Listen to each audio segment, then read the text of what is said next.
G'day guys and welcome back to Service My Ride. On this episode we're going to be installing a set of driving lights and also an LED light bar. This is a job that you guys can do at home in the driveway. It'll take you about 2.5 hours and also save some money in doing so. Now to make this job super quick and easy and nice and neat, I've gone out and bought the wiring harness from Narva. I've also got a few rocker switches which come in hundreds of different designs and types.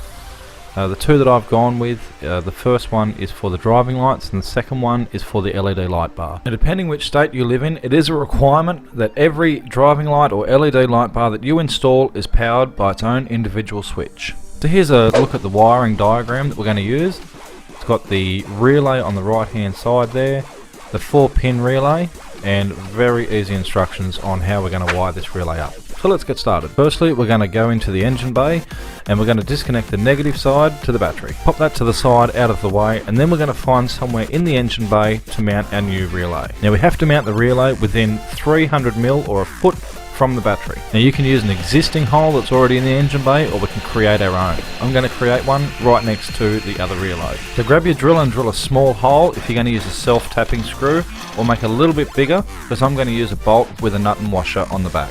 Now we can grab our wiring harness, remove the relay so that we've got the bracket, and then we can mount that straight to the side of the engine bay. Now that you've found a suitable spot to mount that relay, make sure that if you close the hood, it's not going to come in contact with the relay. And the good thing about these relay brackets, that if you're going to connect quite a few different sets of lights and you're going to have different relays, these brackets will actually all lock together so that you don't have to find individual spaces to be connecting your relays. This is a really good little idea. So looking at our relay, we're going to use pin 85. That is our earth wire that we need to connect first. Now another great feature of having the wire harness, all the wires are labelled, so you can easily find which one we need to use to find the negative. So I'm going to use this mounting screw off the relay beside it because it's a really good earth. Make sure we've got a really good connection for this earth, because if we don't make a good earth, the lights won't work. To try to keep all your wires nice and neat, we want to try and keep them all in uniform.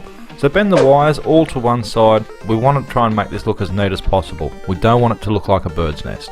The next wire we're going to connect is number 30 on the relay, which is our positive to the battery.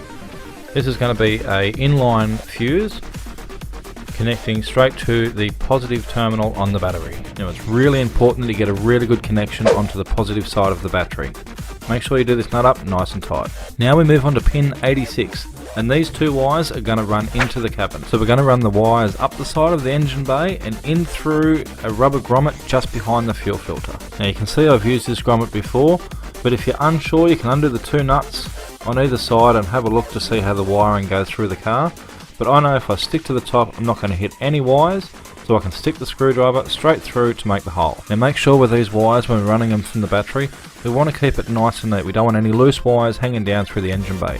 So run it up behind the fuse box, behind the fuel filter, and into the rubber grommet. Now this rubber is thick and it's double layered, and it can be a little bit tricky to get the screwdriver through and also to push the wires in. Now a good tip to get these wires through the rubber grommet, I'm going to use a metal coat hanger. I'm going to use some electrical tape and tape the wires to the coat hanger so I can push it through a lot easier.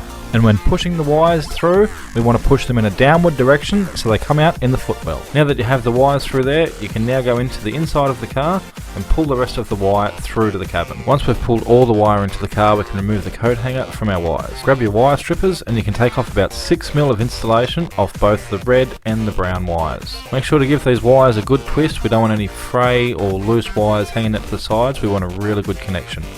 Pop our connections on, crimp them on nice and tight, and then we can connect them to the switch. Now we need somewhere to mount our earth, and the best place is if we take off the side cover down in the footwell of the driver's side. We can find all these wires down here, and you will find an earth.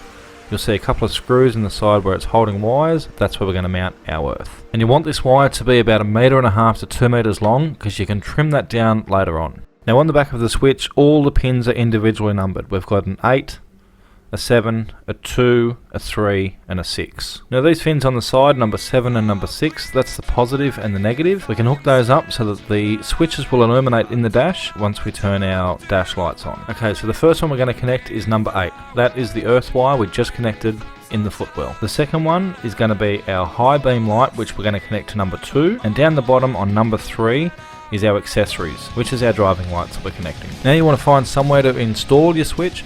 Now you can put this onto your dash or in your console.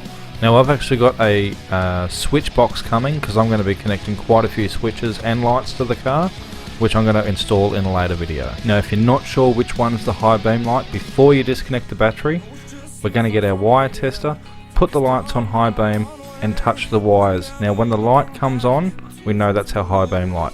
To make sure, turn the high beam off, touch it again. If the light doesn't come on, we know that's our high beam light. Brown wire that we just connected to position 2 on the switch, we now need to go into the engine bay and connect it up to the high beam light. Okay, we are almost finished. This is pin 87, our last wire we need to run.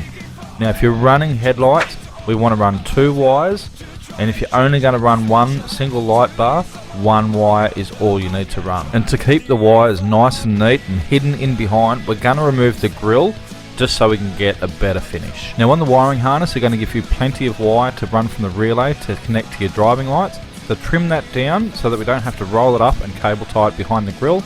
Make sure you've got just enough wire to reach the driving lights. Feed the wires from the relay in behind the headlight and run it behind the grill nice and neat, cable tying it where we need to.